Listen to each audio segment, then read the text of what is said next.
James Lutton for Pro Boxing Fans. Delighted to join today with Sam Cox. Sam, how you doing, mate? Not bad. Yourself? Yeah, very good. Thanks, mate. Let's start off with, obviously, during lockdown, you've been making most of your time doing a lot of work for the NHS and some volunteer work. Let's talk about that. What you've been doing? So I work for a company called Power Day. And obviously I've been furloughed from my normal job, which is where I go around to sort of schools and coach, and I work with a MenCap group, a few schools, Grenfell survivors, people like that. So it's the work, they're a waste management company, but the work I do for them is really community based and giving back. So then obviously when we went into lockdown, obviously I couldn't visit schools, I couldn't do my coaching classes and things like that. So my boss, Ed, is vice president of Power Day. We were thinking of ways how we could help and give back. And they actually own London Irish Rugby Club. So obviously the staff down there were furloughed, there was no players in. So his thought was to get the kitchen staff in and a few other staff, get some meals done and get them out across to hospitals, and where, because of a lot of the hospitals, the cafeterias were closed, and they'd have to go out and get their food and come back in and stuff like that. So that was the idea behind it. And I think we started off with like 1 or 2 hospitals and a couple of 100 meals, and then within a couple of weeks we was up to sort of 1,000 meals a day over 14 hospitals. So yeah, it was a really good experience. Absolutely, it's amazing work. Talk to me a little bit about why, obviously at the moment everyone's appreciating the NHS a lot more than they used to. Obviously yourself, you've appreciated them all your life for different reasons. Tell us why.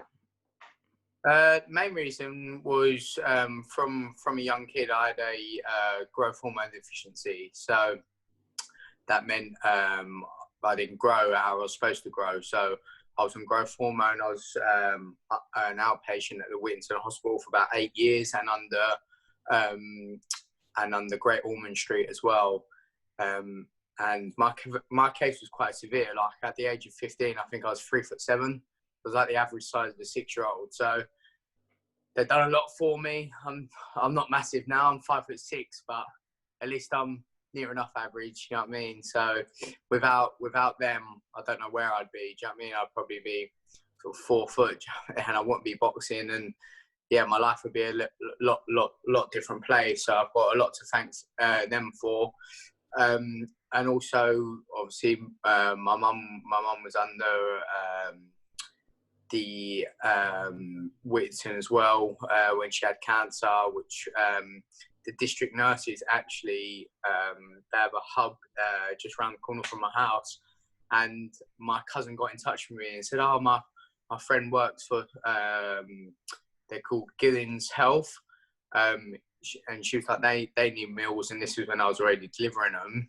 So she put me in touch with this woman, and then it turned out that she used to come into my house and look after my mum, and a few of the women were still there that did look after my mum. So it was nice to sort of supply them with some meals as well.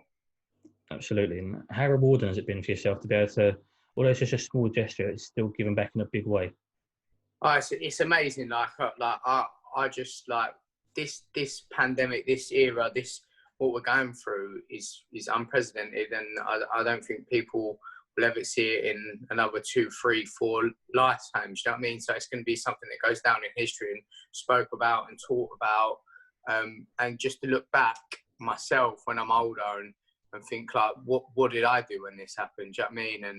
And like at least I can say I played a role in it and I gave back in some way. Do you know what I mean?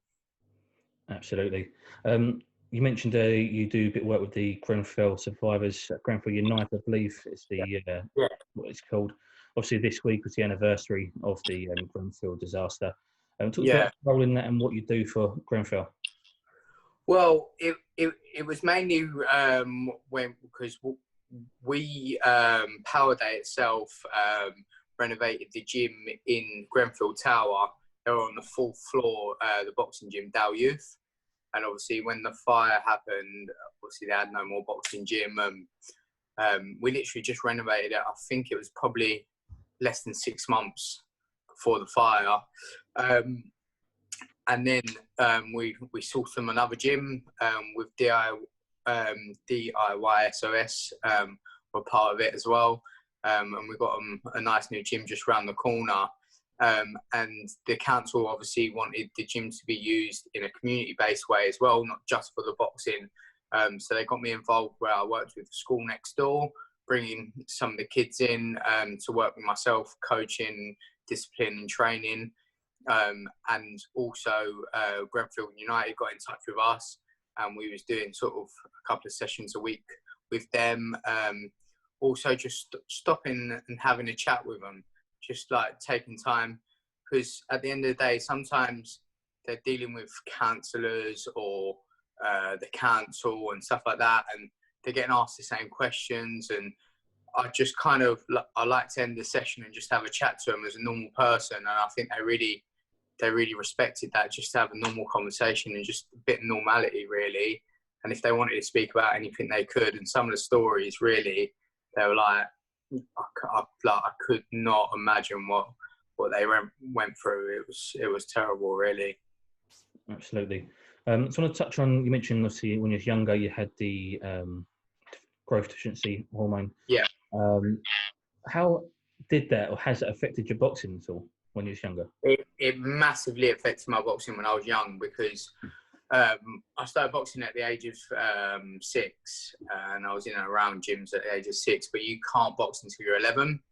And when I was 11, I was small, I was tiny, but I wasn't that small. I was just say a little bit under average, and I kind of just stopped growing. So I had my first fight at 11. I couldn't get another fight for like 2 years, because you had to box within 12 months and 2 kilos. So there weren't a lot of kids my size and weight. And we used to go around the country getting fights and trying to put weights in our shorts. And I was fighting a lot bigger kids. And so when I was 13, I had a couple of more fights. Then again, I couldn't get none. I was putting weights in my shorts, stuff like that. Like, I remember the first kid I boxed, his name's Conor Coggill. He's actually a pro now he's under Luke Campbell and Steffi Ball. And then my first fight was with him. I put weights in my shorts. He was about 6-7 kilos bigger than me. I beat him, and next year, the first year of schools, he went and won them, but I couldn't get in them. We couldn't go to championships and put weights in every week, and we probably would have got caught out.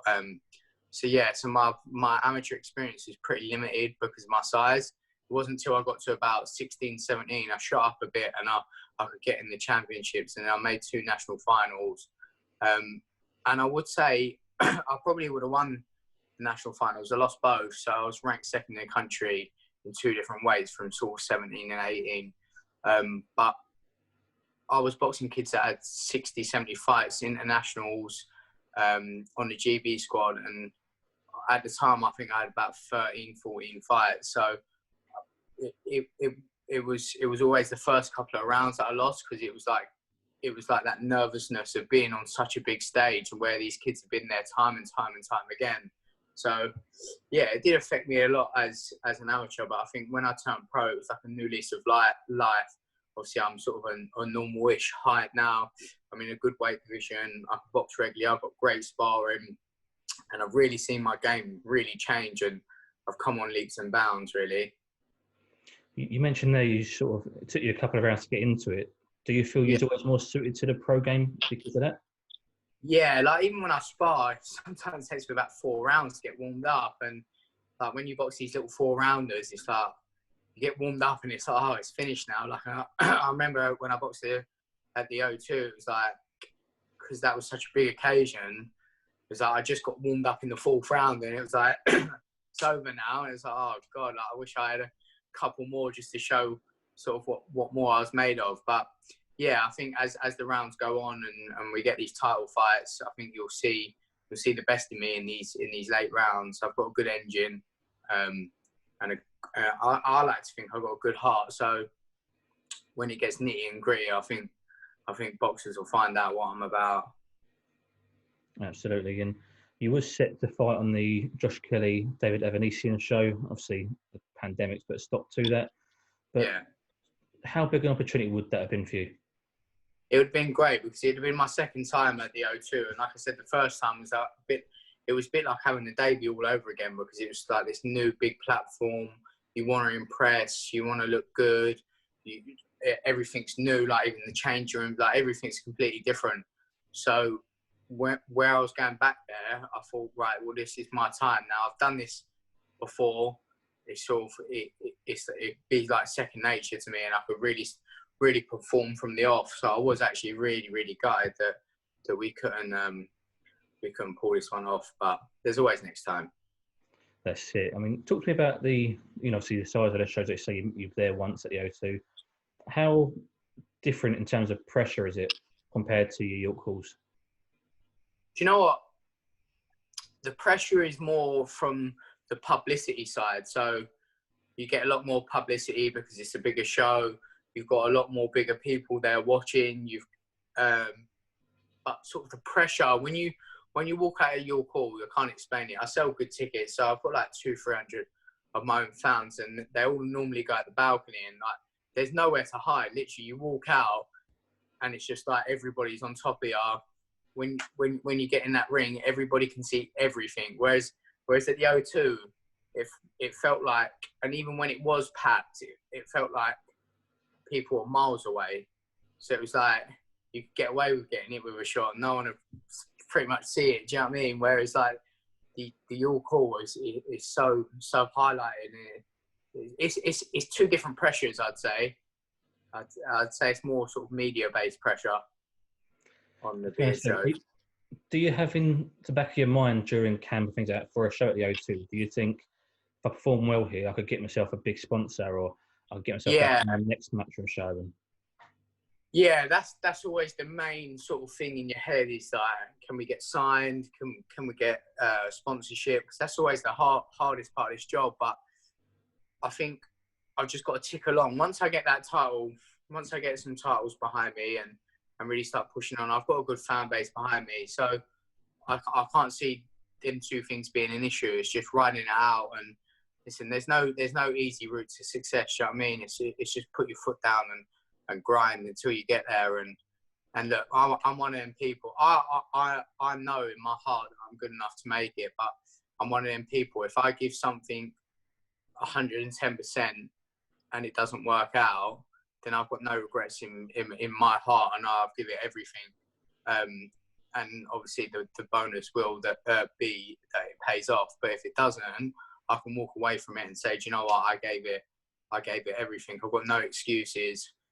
And that's that, really. how far do you feel you are from title shots? I think I'm touching them at the minute. I was going to get the O2 out of the way. That would have only been a 4-rounder because that's what Matchroom had for us. So we took the slot. I'm a 6-rounder fighter now. I've already done one 6-rounder.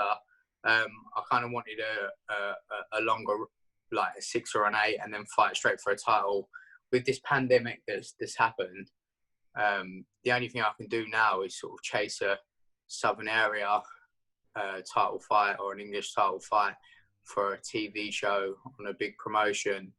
Otherwise, I'm not fighting till next year because these small hall shows are not going to be happening for a while. So, yeah, we'll just see what happens.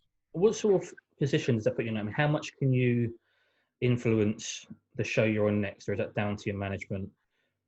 A lot of it's down to my management, but I think the good PR and the stuff that I've been doing has been really attracting some publicity. So I think hopefully some of the big promoters have been looking at it and seeing it, and I'm on the cusp now of definitely a Southern area. So if one of them can make it happen, then obviously it's down to my management to get it sorted.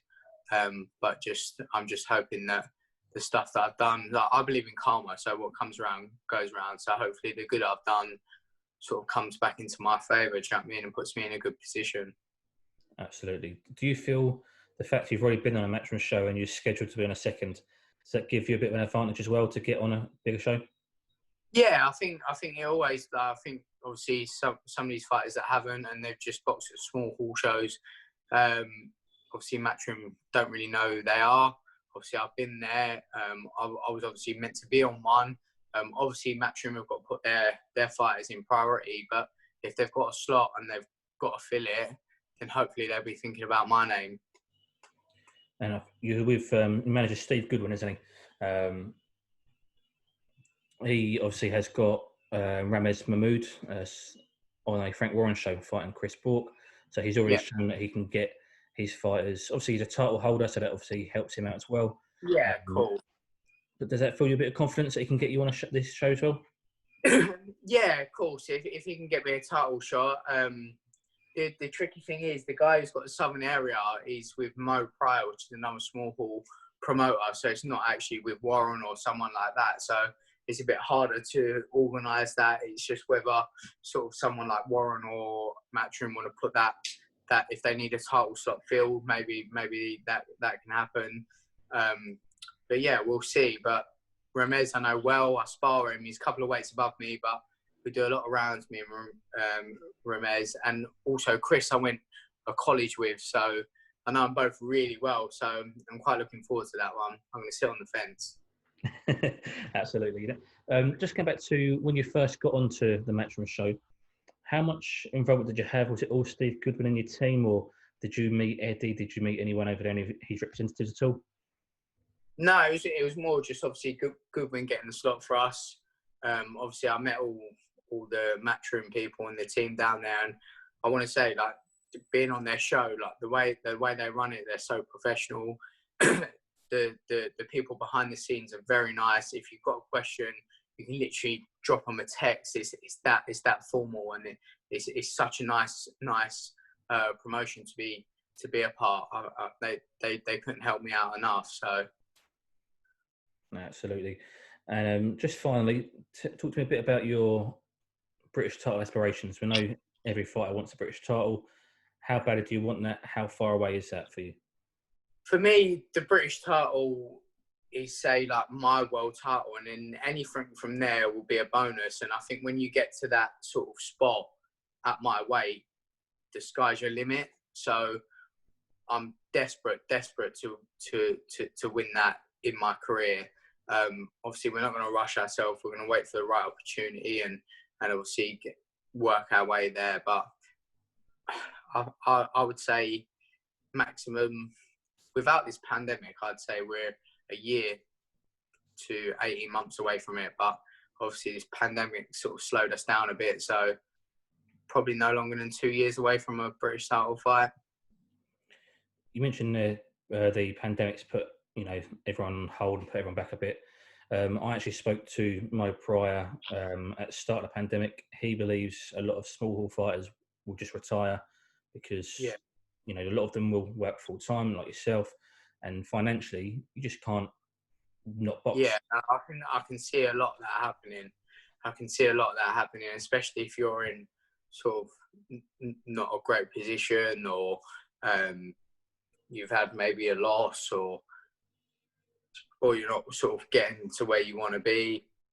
It's a hard game at the small hall. People just don't realise like what you have to go through. They think you just turn up on the night and box, like running around the tickets, promoting yourself on Instagram and all other social medias, and just it's a real grind. Like, not only do we have to train sort of 6 days a week, twice a day, we've got everything else to contend with. Like fight week for some of these top promoted fighters, it's chill out, like just a little bit of training, tick along, get ready for their fight, have everything prepared for them, get it done. Whereas I'm like running around like a headless chicken, chasing people for 40 quid for a ticket and getting all my money sorted, handing my money in and tickets, and just like it's like real worry and stress. So listen, it is hard, but nothing's easy. If you want it, you've got to just stick at the grind, and hopefully you'll get there. Obviously, for me, small hall boxing, without small hall, there would be no big shows and big promotions. No. How much of a shame would it be for anybody at small hall to retire, never mind a few? Yeah, it's gutting, and it's sad. but I think people just got to pick what's best for them in life. Do you know what I mean? I'm definitely, it's not even a thought in my head at the minute, so I'm just going to keep going. And I see the pandemic as a little bit of a blessing as well, because I think some of these title fights are going to happen quicker now. So sort of people might be able to get their opportunities a bit quicker than usual, and take that risk. I'm 26 now, so at my weight, guys retire a little bit younger because it's a faster paid sport than the heavier guys. So I've not got a lot of time in this game myself. Do you know what I mean? I've got a good 4 or 5 years in it at the best, and that's only if it works. Do you know what I mean? So. No, absolutely. Sam, that is everything I want to speak to you today about. I really appreciate you coming on and joining me today with Pro Boxing Fans. Cheers. Thank you.